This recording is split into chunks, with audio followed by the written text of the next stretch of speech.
Well, hello everyone, and welcome back to Bougie Best Friend Podcast. I'm your host Coco or Cornelia, and I'm so happy you are with me today. If this is your first time tuning in, welcome to the Bougie Bestie community. We'll love to have you here, and if you are a regular listener, hi, I'm so happy that you are back. Today's episode is really special to me because I'm interviewing somebody who actually changed my life without knowing it. I mean, she changed many lives. Her name is Mimi Bouchard, and she is an entrepreneur and a meditation teacher, meditation expert, and she's just so inspiring. She created an app called Superhuman, and it is a meditation app, but honestly, and you're going to see, we talked about this in the episode, her meditations are not like your typical traditional meditations.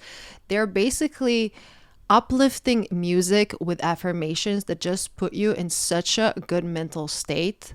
She has like long meditations, short, 2 minutes pep talks, 30 minutes leg up wall. I love her walking meditations, and that's something that I love, just walking and listening to her speak, and her voice is so soothing. In this episode, we talked about Mimi's journey. She's originally from Canada. She moved to London and now she's living in the Bahamas. We talked about how she even created the app and how she changed her life. At the end of this episode, I'm going to give you a special code so you can access her app, 6 weeks free trial. So stay tuned. By the way, something very interesting. I am currently recording this intro in my home country, Croatia, sitting in my old room where I grew up. And it's just such an interesting full circle moment because I changed my mindset so much, and Mimi was a huge part of it. I remember those days when I did not believe in meditation. I was like, that's not for me. That's like for those other people who have problems. Like that's just for those hippies or blah. Meditation is for everyone when you find the right type of meditation and when you're doing it on your own terms. And I would love to inspire all of you to at least sign up for the free trial and see how you like it. I promise you, your life is going to be changed if you are ready for a change. Before we dive into this episode and you learn all about meditation and mindset, I would love for you guys to take a second and click that subscribe or follow button depending where you're listening to your episodes. It means the absolute world, and you're going to get notifications every single week. And if you're enjoying my podcast, please leave a 5-star rating and review. It's my fuel to keep on making these episodes for you guys. Now let's hear from Mimi. I have Mimi Bouchard on Bougie Best Friend Podcast today. Hi, Mimi. Hello, how are you doing? I'm doing fabulous. First off, when I was preparing for our conversation, I'm like, how am I going to introduce Mimi? I always think about the intro. And I'm like, first of all, you actually, I know you hear this a lot, but like you literally changed my life 100%. Oh my gosh.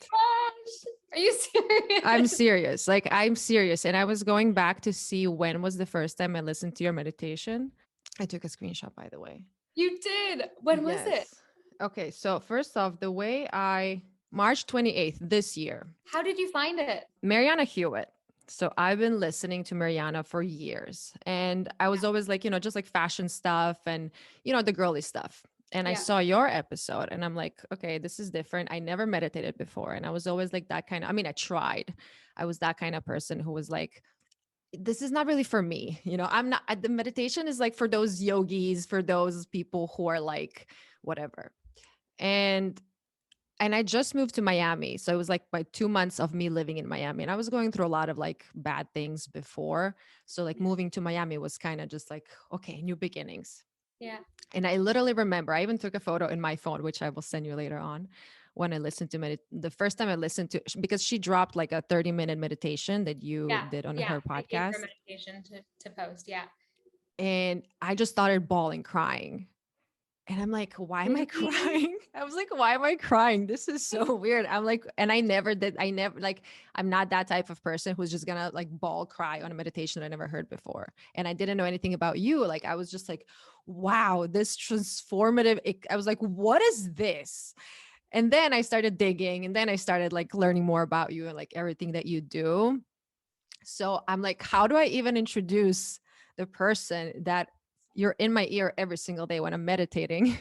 And I just did like my morning, journaling, everything. The reason why I really like wanted to have you on my podcast because first of all, I just admire everything you do, but also so women can see that their life is in their own hands. Like you can take control. And I also love when you're posting on your stories, like sometimes like your throwbacks, or like this is Yeah. the Mimi who used to drink, and this is the Yeah. Mimi who was so deeply unhappy, and she's not that person anymore. So without me blabbing too much in the very beginning, I just wanted to say that you literally opened my eyes to a whole new world. So thank you for that. And Oh. also your retreat. I will try to be on the second one. So let's just keep it at that. Oh, Cornelia, this is just like beautiful. I didn't know that this was the story. And I'd love for you to come onto my podcast too. By the way, we're just launching a new series called Super Stories from members that have really seen a transformation from this work. So let's chat after about that because I'd love to have you on. Sounds good. That's just so fulfilling. And, it's almost unreal for me to hear. And as many people as we have on the app now, over 10,000 people use the app regularly. And, you know, we get these messages all the time that, oh, this literally changed my life. And it's every single time I hear it, it's still so raw to me. And I refuse to get used to it. Like I refuse, because the feeling it gives me is the most fulfilling thing in the world. So selfishly, thank you for You're making me feel welcome. You're welcome. this way.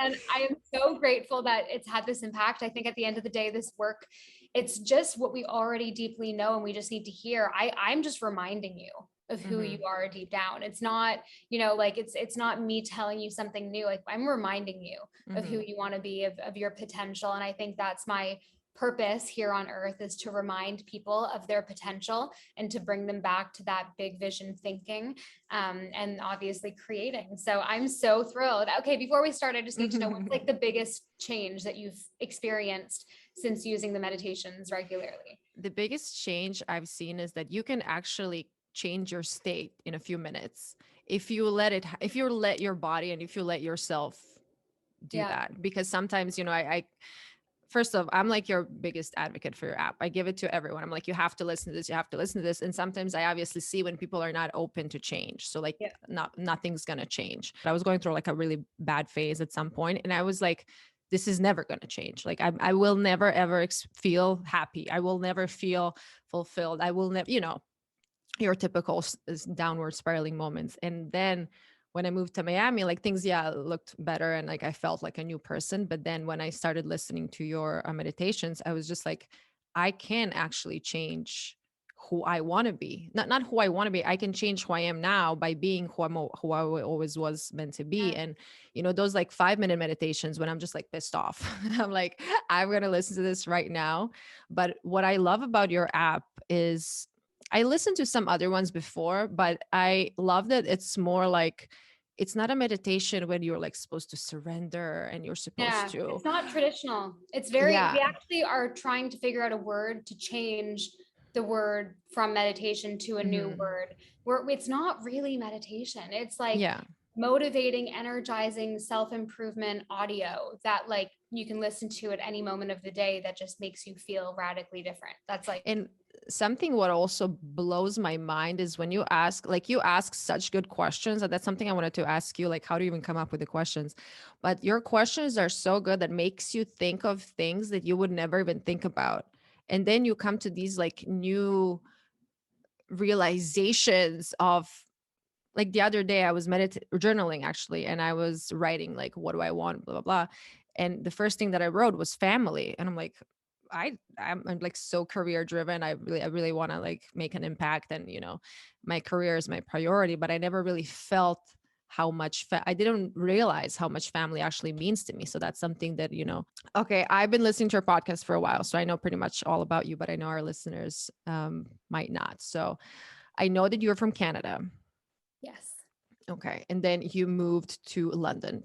Tell me, why did you move to London? How was that experience? Yeah. So when I got into personal development around the age of 17, 18, and I lived in Canada my whole life. And around that time, I decided to go to university there for a year. And while I was in university in Canada, I started reading these personal development books, and I had a quarter life crisis and a big epiphany of what I wanted to do with my life. So I simply decided to do something crazy and drop out and figure out how to move to a different country. And I guess I chose London because it was far away and everyone spoke English. So it was really just one of those random decisions, me spinning a globe and deciding where to go. Like, it was one of those, it was very random, but I ended up going, and I worked that whole summer to save up to go to London, and I got a working holiday visa, and I just wanted to make it work. At the time, I started an online magazine, fashion blog type of thing.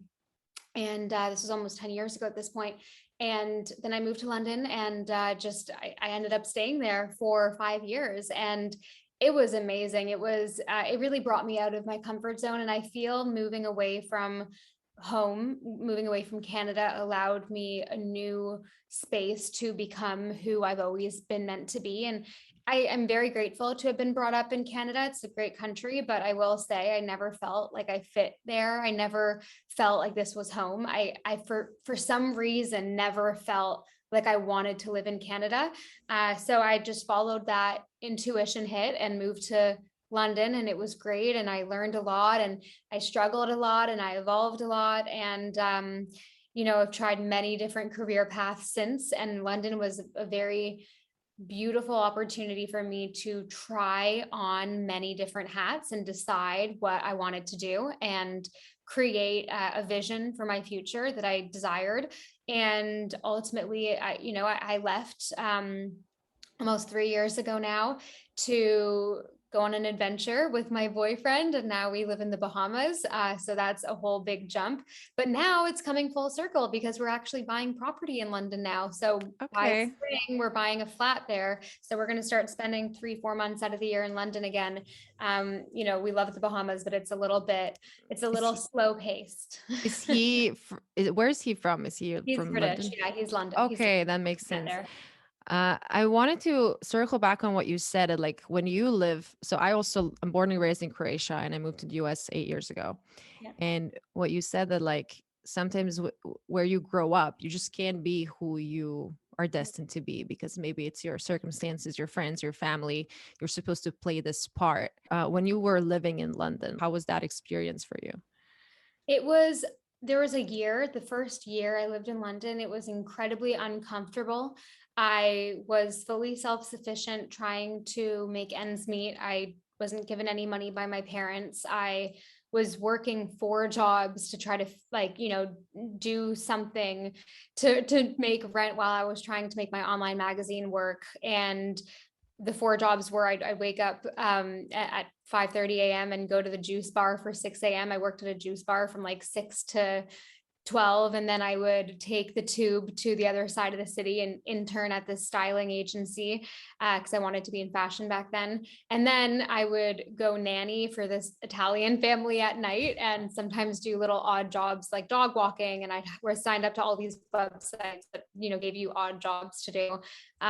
So that was my life. And then at night I would try to work on my blog and network. I didn't know anybody when I moved to London, and one of the principles that I learned in this success book, reading The Success Principles by Jack Canfield, one of the first personal development books that I read, one of the principles in there, it states, your network is your net worth. And I wanted to have a high net worth. I wanted to create success for myself. I wanted to learn and explore the world, right? So I started, DMing and cold emailing all these random people in London. So I've created a network for myself through literally doing that. I was at the juice bar when no customers were in. I'd be copy and pasting the same message to people trying to connect.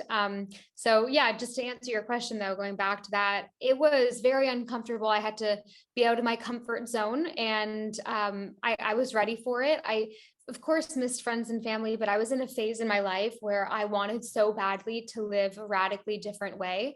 And I was so hungry that I knew that I would be committing myself for the coming years to put my head down and just work and create and just become something. And I was so driven. I remember it like it was yesterday, the Mimi that just moved to London at 19 years old was so driven and hungry. She was just ready to do whatever it took. And I'm so grateful for that version of me. I still have that fire inside of me that comes out when I need it to. I'm lucky enough now that I create my own schedule and I have staff that help me with my business. And I can really just do what I want right now, which is amazing, but I wouldn't be able to be at this place if I wasn't that version of me back then. Right. So I can turn it on when I need to, the tireless nights when I'm trying to get a big project done, or when it's necessary. But, it was a very special time in my life and I wouldn't have traded it for the world. I'm so grateful that I wasn't given everything at birth. I'm so grateful. My parents didn't have money to give me when I left the house. I'm very happy that I had to carve the way for myself. And of course, moments of my journey helped me. And I created these opportunities for myself. And every single time I would get a yes, I would take it. I didn't really have that much of a plan. I just started saying yes to everything. So it was a very interesting experience. And I learned an incredible amount about myself. And, I could tell everyone it was a linear journey. I always say it isn't. And, over the past 8-9 years, going through this from, really starting to where I am now, it has had so many ups and downs. There has been a crazy, wild journey of just so many ups and downs and failures. And no one really knows about that when you listen to people on podcasts. You just hear about the highlights and their story and how it happened. And then you wonder, oh, why isn't this happening for me? That person, it seems like it was so effortless for them. And the truth is, no, you have to learn so much, and every single failure that you face and every single rejection that you get, it's just getting you one step closer to where you're supposed to go. The trick is just not to give up. Right. So I am pretty tired looking back on those years I lived in London. Like I get exhausted because I'm like, wow, I did so much. I was go, go, go the whole time. So I think that was why I needed to do a radical move like here to the Bahamas for a couple of years, and now I'm ready to dip my toe back into the city life. But yeah. I remember my first years when I moved to I was living in New York for 7.5, 8 years, and then I moved to Miami. And those first few years in New York, I'm still very driven and fired up. But then that girl, like I also did 4 jobs, work at one restaurant, second restaurant. Like I was working nonstop. I was partying a lot because I wanted to meet so many people, networking all the time. But then like when I look back, I'm like, it was so exhausting, but I guess that's like that drive in you. And I also tried a bunch of different careers because I didn't really know what I wanted to do. I studied journalism back home, but then I was like, okay, well, I can do whatever I want in America. So let me just try that. So I would love to talk about your career path. So you mentioned that you were into fashion, you had a blog, and how did that kind of transpire into Mimi today? Oh my gosh. When I tell you I've tried every single type of business, I am telling you, I have literally tried every single type of business. So it started as a fashion blog, online magazine type of thing. And then it slowly turned into TV work. So my visa was expiring for London, and this was my top priority at the time: keep a visa for London, stay in London. I really didn't want to go back to Canada, and I didn't have a lot of money. It's hard to get visas if you don't have a lot of money. You have to get I know I'm still on a visa, actually. I'm still on a work visa. Yeah. So it's visa thing is tough, they really only give like the wealthy very big opportunities to live in countries because it, requires either a big investment or whatever. So I had to figure it out. And I was at one of these networking events from someone I met through DMing them. And I met this woman who was an agent. And I told her, oh, I want to get into TV. I started deciding I wanted to be a presenter on TV because I started to do these videos for the online magazine. And I really enjoyed talking to the camera. And I was very, bubbly. And I was actually going through a video the other day from back then. And I was like, oh my God, I was terrible on camera. I looked and acted so different. And I was just talking so fast and I was just so keen. It was really cute. But anyway, so I met this agent. And she told me, she was like, okay, well, you want to be a TV presenter to get a visa, right? And I'm like, yes. Do you have any connections? And she was like, well, I do, but I'm going to be honest with you. I represent a lot of presenters and it's a really hard industry and they definitely will not sponsor you as a Canadian with a Canadian accent. It's really hard to be a presenter in the UK, and it's just not one of those things that would get you a visa. She said, but if you can get yourself on this reality show called Made in Chelsea, I will represent you right away, and I can promise you they'll get you a visa. And I said, I've never considered that before in my life, but you know what? This visa is everything to me. So let's freaking go. So I then got myself on this show and did not take no for an answer. And essentially, in doing so, had to accept the fact that they would tell me exactly what to do and say and portray me as a character that was not necessarily aligned with who I was at all. But to me, I was in a phase where I just wanted to get to the top. I wanted to get this visa. I wanted to start building an audience. I wanted to get money. Yeah, it was really funny because I did this show then for 2 years, and it pretty much taught me so much or everything I needed to know about people and humanity. And I was so naive at the time, and I really had to, but the first, episode. How old were you then? 20 to 21 and a half. So I actually only did it for a year and a half. Yeah. 20 to 21 and a half. Yeah, well, 2 years, but by the end of it, I was just doing one episode every month or two. But so, yeah. I don't want to talk a lot about that experience, but like it was like a dating show, or what was it? So it's kind of, I describe it as The Hills in the UK. Okay. So it's just like it's a very staged reality show about a social group that's portrayed to be very rich because they are made in Chelsea. And I was literally filming during the day, getting paid £50 a day, because that's what they paid you in the beginning, £50 a day. And then I was going to like nanny and dog walk at night because I was so fucking bored. Look at this big shot cleaning my dog's poop. That's I would buy clothes from Zara, keep the tags on, and like return them the next day. It was like living a split life. People would take pictures of me. I was on the public transport on the tube, and people would take photos of me, and I'm like, you think I'm someone, and I'm not. But anyway, it was an interesting experience. And, I like to say that they used me just as much as I used them. They got me the visa, which was awesome, but I played a part where what they needed me to play. And I really just was great. I was great on the show because I did exactly what they told me to. So whatever, but it was a very weird time as well, because it was just quite a negative environment and a lot of partying. So I kind of lost myself a little bit there, but, luckily I met Ben, who's my boyfriend here. And, we met over 5 years ago, and we met when I was just about to kind of leave the show. It wasn't that great for me anymore, but they were just getting me a visa for the upcoming year. So I still had to like be some part of it.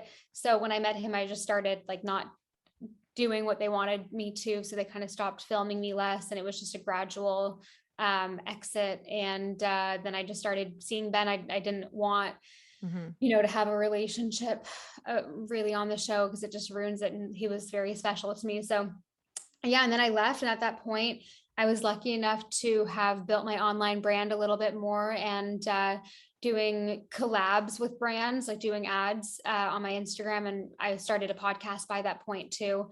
You had your podcast for a long time before the podcast craze started. I was definitely one of the first podcasters like in this industry. Yeah, it was a long time ago, around 5 years ago. And so then I started my podcast, which was great because I was getting sponsors on that, and that was growing. So I just started kind of building my own thing. And for a few years after I had left the show, it was mostly doing collabs. And then I started trying to actually do another TV show. So I got really into TV, but not necessarily in the talent side of things. I had met an old producer from the old show I was on, and I was creating a new show to be an exec producer and a creator of the show. And it actually sold,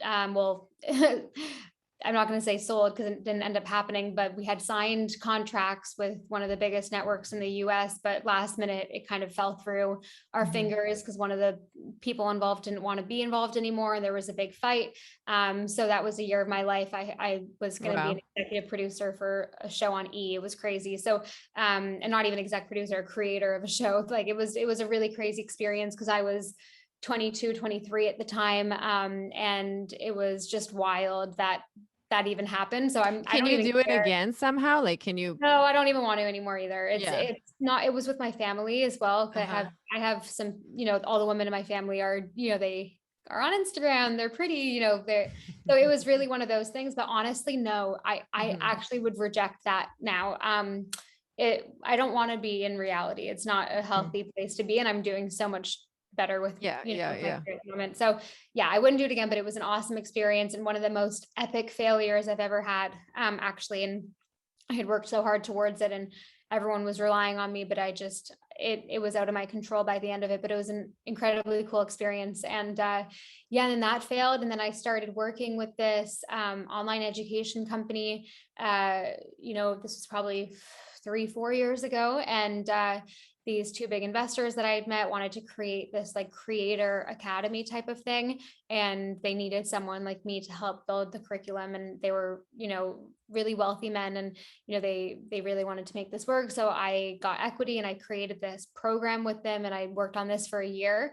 And then again, something happened and it Mhm. failed because they put all their marketing budget into actually an influencer Oh with my God, 10. I remember this story. I listened to it Remember on one of your this? podcasts. Oh my God, yeah, but please share for Okay. our listeners. I'm not really going to say who or what, but it was a creator that had like tens of millions of followers that we had a couple 100,000 in marketing budget to launch. Because they only wanted to put a certain amount into this product. We had already put, 7 figures into it. Well, they, and, it was, we had a couple 100,000 for marketing budget or around that. I don't really remember specifics. Anyway, so this one creator, Mhm.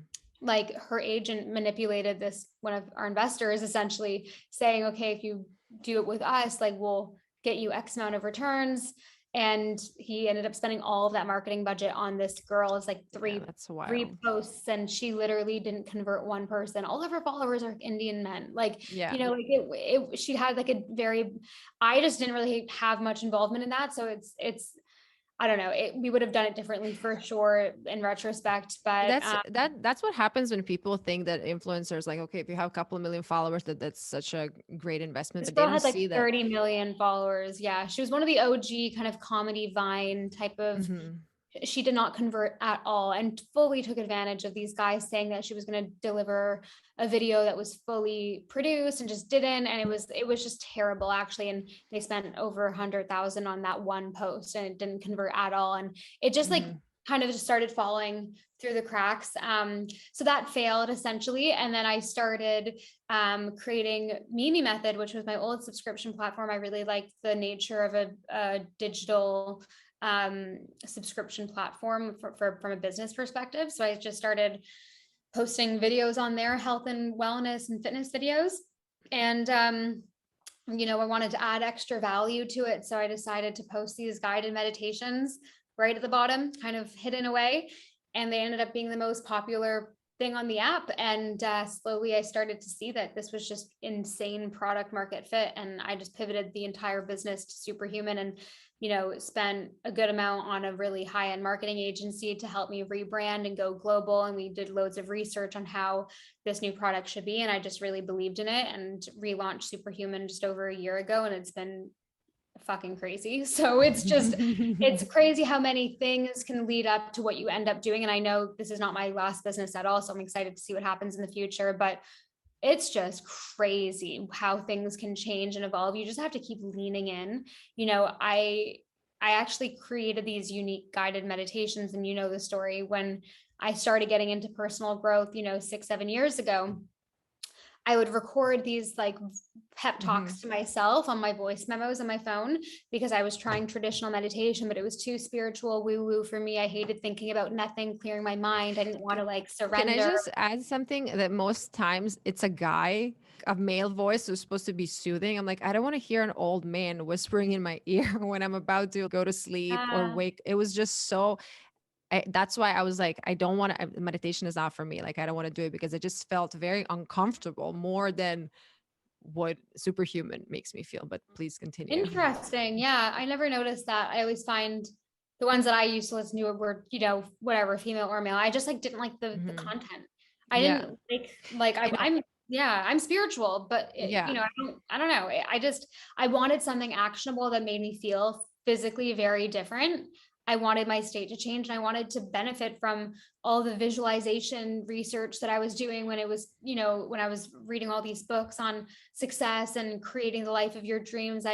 And they always say visualize, mental rehearsal. And I just didn't know how to do that without the traditional meditation. So I just started recording these things that I'd listened to throughout the day, in any moment of the day. And then I started kind of adding variations of that, and it just kicked off. So that's really my whole life story.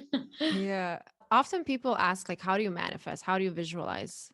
And I still struggle with it sometimes, but like when I'm meditating and I literally close my eyes and I try to picture it specific. And that's what you're always guiding us to do, like picture it, how you feel, what you're wearing. But can you tell us, for those who are just like, they're still not used to meditation, they don't know how to manifest, but they want to get to that level? Yeah, it's actually very simple. Don't think it's hard. All you need to do is physically, with your body, become the type of energy of person that has what you desire. So it's not about visualizing $100 million in your bank account. It's not about, thinking about what you want. It's simply changing your energy to match what you want, and not even your energy, adjusting your self-image to align with the self-image of your desired future. So for example, I'll use a very simple example. If you want to lose weight, if you want to lose 5 pounds or 10 pounds and become a healthier person, stop dieting and doing these things that make you feel like you're the kind of person that is overweight, that has trouble losing weight.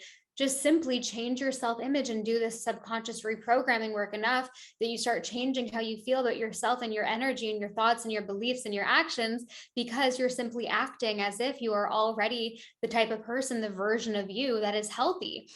I have lost 20 pounds. Like that, I had a weight loss journey in this whole process too. And it's really the same thing as anything. It's losing weight, making more money, creating more abundance in your life, more happiness with your relationships, whatever it is. And I just use this example because it's so tangible and simple, but I just started becoming the kind of person that didn't have a binge eating disorder, that didn't restrict, that didn't diet. I became the kind of person that liked to exercise because it felt good. And I started becoming the kind of person that didn't think about food all day, that wasn't obsessed with food and what I was going to eat next or what I was not going to eat next. And when I became that version of me, everything else happened effortlessly. I effortlessly started stepping into the body that I wanted. I effortlessly didn't even crave having too much food. Like I don't like overeating. I dislike the feeling in my body because I like to be this version of me that feels healthy, and it's not healthy to feel pain from overeating. So, I really just changed myself. I used to hate the type of people that would say the shit that I'm saying now. I know, me too. I Yeah, swear, I used to be that same way. I was like, this is all mumbo jumbo. I'm gonna go like just do whatever I want to do. And yeah, it's crazy how you just like you have to get to that level, realizing that this is not where I want to be and that I want to like grow above it and be the person who I'm supposed to be. That weight loss example is, yeah, tell them more about your weight loss. Like do you do any specific exercise? no, I do whatever the hell I feel like doing. I really practice intuitive eating and intuitive exercise. Like when I first started this journey, I actually was very obsessed with dieting and with doing certain types of things. And you even listen to the first 100 episodes of my podcast. It's like so much about like, oh, I'm doing this keto thing now. Oh, I'm doing this vegan thing. I was just like all over the freaking place. So no, I trust my body to tell me exactly what it needs, and I eat whatever I want, and I work out in whatever way I feel like it. And I feel zero guilt when I indulge and give myself a treat. If I'm feeling like, I literally have no rules, and I move my body when I want to. And for my longevity and for my health, I know that my body responds to my energy, and restriction actually does not create the body I desire. And I've realized that, and I've seen it in action. So I don't restrict, and I'm just not the kind of person that has trouble with food. And it's crazy because I used to be so much, and I was actually ingrained in this negative food pattern mindset my whole life, because growing up, my mom was always on diets. She always struggled with her weight. She always, put beliefs in my sister and I's brains about body and weight loss, and how our family just isn't as skinny as the cousins, and all these things. And I just like, and bless my mom, and she's gone through so much growth herself, but that was something that really affected me. And I think me doing this work on myself really helped. I definitely went to an extreme at one point, and then now it's just this incredible balance. And I would not do it any other way. I really cannot tell you and stress enough that I'm just the kind of person that maintains the body I enjoy having. And I'm definitely, I'm a woman. Like Mm-hmm. I'm not super skinny. Like I'm, like I have a bit of an hourglass shape. Like I'm petite and small, but I definitely, when I was a bit more extreme a couple of years ago, was a lot smaller. I don't want to be that small. Mm-hmm. I want to feel like I don't mind having a layer of fat on my stomach. I think it's sexy. I don't mind. Like I really just love myself now. And Mm-hmm.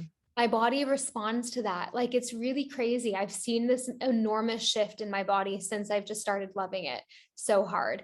And I listen to it. And if it wants something, and I'm tuned in with my cycle. Mm-hmm. I'm starting my period in a few days, and I've noticed, okay, I need a little bit more substance. I'm craving maybe a good piece of grass-fed filet for dinner, Mm-hmm. or maybe I want some extra chocolate, or maybe I wake up in the morning and I eat right away because I'm hungry, and I'm okay with any of that. I literally have no rules. I don't fast. I just eat whatever, whenever, and I enjoy healthy food. So I do eat that because I genuinely like the taste, and it makes me feel good. But if I wanted to have an Oreo, I would have an Mm-hmm. Oreo, for Or lunch. 5, Yeah, which or I had five, exactly. yesterday. But no, but I don't binge though. That's the thing. Like I could if I wanted to have five, but like I don't overeating doesn't feel good to me anymore. And that's part of my Mm-hmm. self-image, because I used to have an issue with binge eating and feeling comfort within overeating. So I'm okay. Like sometimes I leave one bite of food on my plate because I'm like literally just full, and it looks stupid, but I Mm-hmm. used to struggle so much with that. I used to always have to finish everything on my plate. But I like that that really tuned in feeling I have with my body, and I'm not going to eat just to eat, right? So, even for lunch today, I had a piece of sourdough bread with, like cheddar cheese and a hard-boiled egg, like random thing. Like I literally just eat whatever my body's craving, and it's Mm-hmm. really weird and random sometimes. And it's not always like the healthiest thing, but it usually is. I don't know. You mentioned self-love, and I know that's such a broad conversation and broad statement, but for those who might be struggling with their own self-love, because like my content is mostly about dating, and people always ask me like dating questions: why is this guy doing that, why is this guy doing that? And I usually say, like, if you really truly love yourself, you wouldn't let a person treat you like that. Like you wouldn't let this behavior wouldn't be acceptable, this guy would not be attractive, and you would just, you'd not entertain him at all. So I always say, like, you really need to realize like why you're letting these things happen to you, because Yeah. you're letting it happen, because you are in control.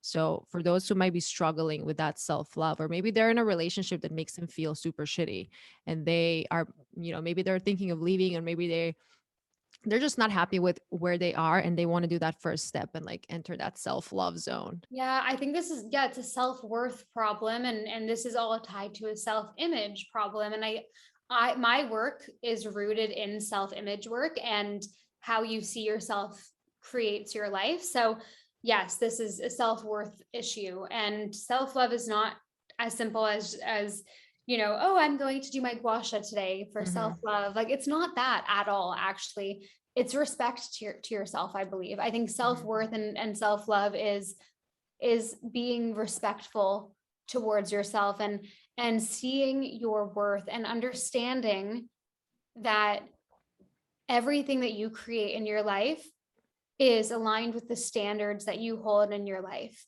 So when you are in a shitty relationship and he doesn't treat you well, and you're staying in it because you don't know what else to do, you're just worried that you're not going to find something better. Deep down, you just don't have that self-worth inside of you. But the moment that you create that inner confidence with yourself and understand that you create your life, you can have an amazing relationship, you can find the man of your dreams, you can create abundance, and create a business for yourself that is thriving. Like you can have all of those things. It just comes down to you, and are you willing to create the self-image that has that? So I guess that's a long-winded answer, and it's not simple, but I think the more promises you keep to yourself, the more confidence you build, and the more self-worth that you create within you, the more that you're going to feel like you want to give yourself the world. Mm-hmm. When people say like you need to put in the work, you need to like work on yourself, I know what I mean by that when I say it, but I'm curious, what do you mean by that? I don't even like calling it work. It's just like becoming, like, you just have to like it's more about not doing certain things than doing certain things. So what So are the true. things that make you feel like shit? For me, it used to be disordered eating habits, and more recently it was overdoing technology that would make me feel numb and shitty. What are those things that you do that don't make you feel good? And how can you add something into your life that makes you feel better? It's really just like your whole life is just made out of how you feel every day, right? Your whole life is made up of that. And I want to feel happy and grateful and in the moment, and confident in myself, and that I'm creating this amazing life. So what do I need to do every day that makes me feel that way? So it get granular, and it's not small, right? Like everything matters, I believe. This is just to give you a better picture of like why you should do something like a meditation, or go on a walk, or not look at your phone for the first 30 minutes of the day. This is why mornings are really important. So think about it this way: your mornings create your day, because when you have a good morning, you usually have a good day, and vice versa. Your days create your weeks create your months then become your years, and your years become your life. So when you actually think about that from a bird's eye view, you realize how important mornings are. You know, like, what are you doing in your morning? If you show me your morning, I'll show you what Your your life future. is. Yeah, honestly. Yeah. I remember when I was like not in the self-love state, um, my phone was the first thing in my, my phone, my comments, my trolls, my emails, people constantly needing something from me. And I felt like I didn't even get out of bed, and I felt so exhausted.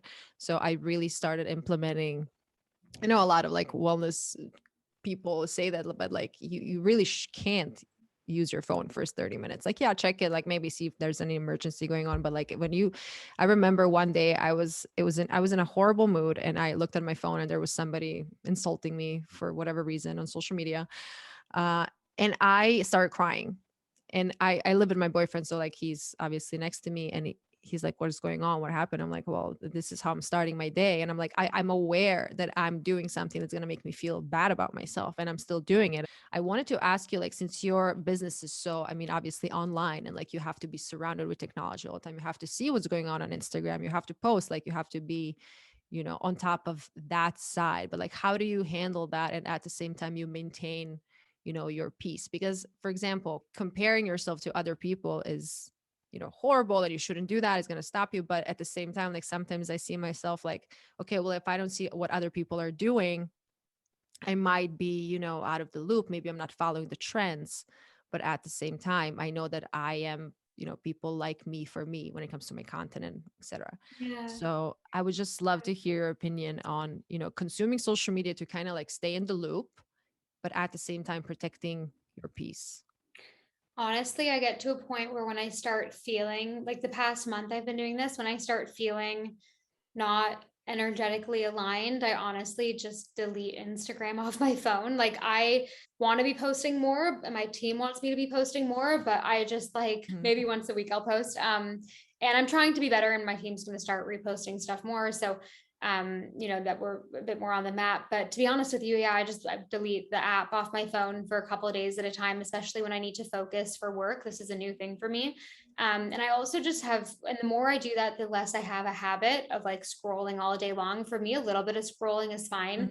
But when it starts becoming this like mindless scrolling where you kind of feel numb, then that's not good for me. So it's really trial and error.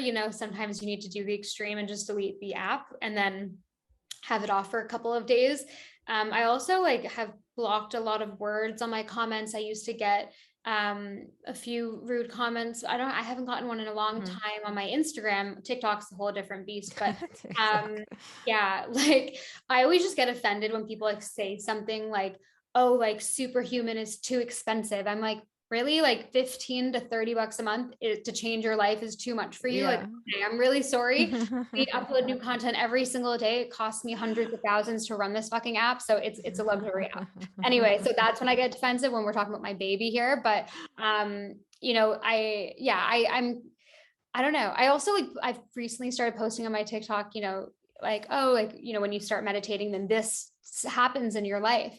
And I just find it funny. There are always some comments being like, that's not true. Like, you don't earn 6 figures a month. That's not true. You haven't done all of this. I'm like, yeah, I do. And yeah, I have. But, if you want to live in a reality where that's completely not possible, if that's not possible for you, I'm really sorry. I don't know how I can help you, but I'm here to be an expander. So, to answer your question though, yeah, if when I get to that point, I just delete the app because but, I'm not perfect. And sometimes I'll respond to some of those comments being like, really, Yeah. Yeah. No, I love responding sometimes because like with my TikTok, it boosts the views. I am an influencer in a sense, like I post for people to comment and engage sometimes. Like I know sometimes the content I post, I just know people are going to say something negative. My boyfriend lives in Chicago and he lives close to, that house for Home Alone. And we were walking by and I took a video. Obviously, I know that's Home Alone house. And I took a video. I'm like, why is everybody standing here? Like, I don't get it. And I put the Home Alone soundtrack in the in my TikTok. People started going wild, insulting me that like did you grow up without a TV? I mean, maybe I did. I didn't, but like maybe I did. I feel so bad for some people out there on the internet. Honestly, I genuinely wish them the best. Like I really hope that some of these people change. I could never comment something rude on someone else's video. Like think about the state of mind you'd have to be in to do that. Think about the type of energy you'd need to be completely engulfed in to want to try your best to tear someone else down for a moment. I try to think about that and I actually just can't envision it because I just don't understand. It's so, and to me it's so obvious that when there's a comment like that, it's everything to do with them and it actually has nothing to do with me, and it makes me know that they aren't a happy person. Do they not know that we know that they're not a happy person? Like that's embarrassing too. Like why? Imagine you're scrolling on TikTok and you see one of your friends write a mean comment on a celebrity's post. Like how embarrassing is that for the friend? Like I have a story for you.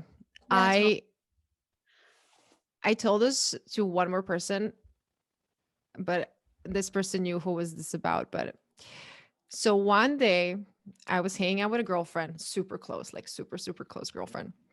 And she was showing me something on her Instagram and I had her phone in my hands and something like there was a notification that showed up and I think I clicked it by accident and I accidentally logged into her burner Instagram account. And I was like, okay, this is weird. I shouldn't look, but I will. I saw her message like celebrities hate comments. She was talking shit about like you're using too much Photoshop, and I didn't confront her. I just gave her phone back, and I changed my opinion about her. Period. I'm not friends with her anymore. We had our own issues, but sometimes it's your friends, but just have a burner account. And I changed my opinion about her since that day. And I told this other friend, that's the only person that knows about this. And now I'm sharing it with you and everybody on my podcast. But, and she was like, no, it's not true. Like she probably shares the account with somebody else. And I'm like, come on, it's her. So yeah. So embarrassing. Yeah. Yeah. And I never asked her about it. But funny enough, like she was always over editing her photos. And she was commenting to this person, like, why are you using so much Photoshop? Like you look like whatever. So insecure, yeah. Super, super insecure. Funny enough, like I tried helping her and I tried being there for her. And I tried, I gave because I think I'm a really good friend and I really give a lot to my friends, and she just didn't want to take it. So I don't know what's going on with her today. I wish her well, but to your point, like if you see your friend doing something like that, you would be freaked out. I mean, people lose jobs over this. But back to our being our best self podcast. What I wanted to ask you about your retreat. So can you give us like a background? First of all, what was the retreat? What was the agenda? How did you feel after? Oh my gosh, it was the most amazing week of my life. I kind of last minute decided to do this 6-day, 20-ish person luxury retreat in Arizona. And this happened almost 2 months ago. And It was amazing. I just like, there's so much that we covered, and all the women there got so close, and we all just like had the most amazing time. Like, I don't know how else to describe it. It was better than I could have ever imagined. And it was so special. We're actually going to launch the course version of it, the online, like we had it all filmed. I flew my videographer in to film most of the workshops. So I'm launching the course soon. I'll give it to you. It's really cool. It's like a 28-part course, and it's all video content. But yeah, you know, it's we basically touched on everything that it takes to create the ultimate life, whether that's abundance, relationships, health, you know, creating that life you want. And we meditated, you know, we went really deep. I taught these workshops that I honestly didn't even know how they came out of me. All of my work was just there. And you know, it was a really cool experience. We ate, you know, the best food. We were at this amazing 5-star spa, and it was just like out of control. I'm definitely going to do at least 1 or 2 a year. It's a lot to book and organize, but it was so special. And I'm still in a Telegram group with the 20 women. Well, there were supposed to be 25, but some people last minute, like their flight, they couldn't get on their flight because they weren't vaccinated, or like things like that would happen. I love it. Mimi, this was wonderful. I would love for you to leave our listeners with like some kind of final thoughts. I would honestly say, you know, if you're listening to this and you're interested in changing your life or improving your life in any way, just know it's possible, and whatever you want, you can actually have. And I'm here to tell you that you can have it all. I was always taught growing up that you can't have it all. That was an affirmation. My parents always told me you cannot have it all. But I'm actually here to believe on this earth that you can have it all. You can feel amazing about yourself, have a great relationship, have the career that you desire, and have the life that you want. And I guess that's what I want to tell you, you know, that you can have it all, and you just have to simply become the kind of person that has what you want. And there are so many different ways to do that. You know, writing a lot, journaling, getting clear, but then also simply, you know, reminding yourself in any given moment of who you want to be. And that's why we created Superhuman, because it helps you do that. But you don't need Superhuman. It just really helps. It's a tool that increases your odds at success, essentially. But yeah, it's all up to you. Can you please tell everybody where can they follow you, your Instagram, your TikTok, and all your socials? Yeah, so my Instagram is just at Mimi Bouchard, TikTok, Mimi.Bouchard. You can learn more about Superhuman and sign up at superhuman.app. So not .com, but .app. So www.superhuman.app, and go check it out there. And we have a free meditation you can see. We have loads of testimonials. And that's pretty much it. Thank you so much for having me, Cornelia. And let's definitely connect again soon. Thank you so much for listening to the episode. I hope you enjoyed. And if you did, please share it with a friend or post it on your Instagram. I love seeing where you guys are listening to the episodes. And as mentioned, I have a promo code for you. If you would like to receive your 6 weeks free trial of the Superhuman app, please head on to the show notes, and there's going to be a link where you can sign up. Basically, you need to go to their website and use promo code COCO, but if you click the link, you're automatically going to be redirected to their website. Please don't forget to leave a 5-star rating and review wherever you're listening to your podcasts. Okay, that's all from me, guys, and I'll see you next week.